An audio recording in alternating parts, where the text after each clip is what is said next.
Well, how about this? Seemingly out of nowhere, they have been one of the best stories in college basketball, and they are in our backyard. Yeah, sports director Nick Carboni joining us live from Charlotte, where the 49ers are looking for another big win tonight. And this week they announced some big news about their coach, Nick.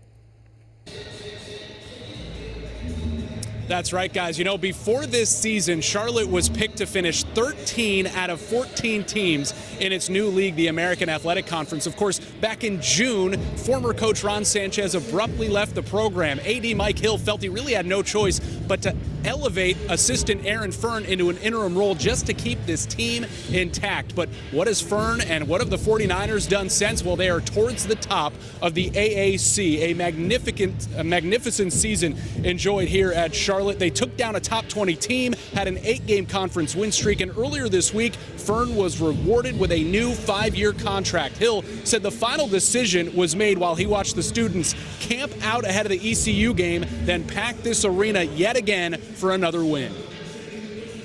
Yeah, I walked out of the building that day and I'm like, yeah, this is done, right? And so sleep on it, you know, to make sure you're not making an emotional decision, because in that moment it felt great.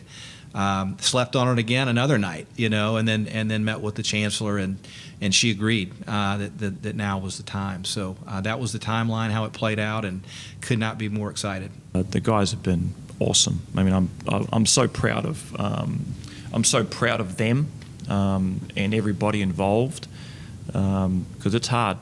Like, winning's not easy. Like, winning is very, very difficult.